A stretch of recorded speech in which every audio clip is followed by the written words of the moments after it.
If you've ever spent time in Egypt or taken a trip to one of their many world-class museums, then you've probably noticed that ancient Egyptians were really into cats. They made cat statues out of precious metals like gold and even mummified them after they died. But why? Why did they love cats so much? Well, there are lots of theories as to why ancient Egyptians worshipped cats, and it all depends on who you ask. Some historians attribute it to the fact that cats kept mice away from their grain stores. Others think it had something to do with their religious beliefs, and still others believe that cats may have even been a symbol of the pharaohs themselves. But before we get into any of that, let's talk about some basic cat facts. While we typically think of domestic cats today, the ancient Egyptians kept wild cats similar to today's African wildcats. These cats were small, typically weighing between 8 and 12 pounds, about the size of a modern-day American bobtail. They also had short, coarse fur and large, round ears. Unfortunately for these Egyptian cats, they are extinct today, likely due to overhunting in the 19th century. But they weren't the only feline to roam the land. The Egyptians also kept pet cheetahs, which were revered for their ability to hunt and were often depicted alongside the pharaohs in artwork. So what exactly were these ancient Egyptians doing with all of these cats? Well, for starters, they loved to mummify them. More than 100 cat mummies have been discovered in archaeological sites across Egypt, some buried in elaborate tombs with the same kinds of treasures that would be buried with humans.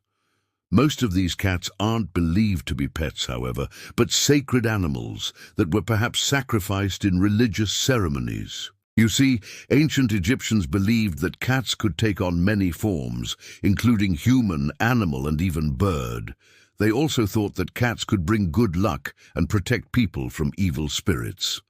As a result, cats quickly became associated with the goddess Bastet, who represented the moon, femininity, and protection of the home. Eventually, Bastet was depicted with the head of a cat and the body of a woman. In addition to being mummified and worshipped, cats were also put on display. That's right, there was such a reverence for cats at the time that Egyptians kept them in large complexes called cat houses. These cat houses were basically shelters where people could bring their sick or injured cats to be cared for by priests. In some cases, these cats would be put on display for people to admire, and in others, they would be used in religious ceremonies. Some historians even believe that cats were used as a form of birth control, because it was believed that if a woman cradled a cat while it was giving birth, she would become pregnant. This may sound a little crazy, but remember that back then, people didn't really understand how human reproduction worked, so it makes sense that they would turn to cats for help in this area. One of the most famous cat houses was located in the city of Bubastis, where a priest named Shepenupset served as its high priestess. According to legend, Shepenupset was so devoted to her position that she performed her duties without bathing for 40 days and nights. She eventually became so disgusted by her own smell that she fled the city and founded a new cult of cats in the city of Delphi. As you can see, ancient Egyptians had a complicated relationship with cats. They kept them as pets, mummified them, put them on display, and even worshipped them as gods.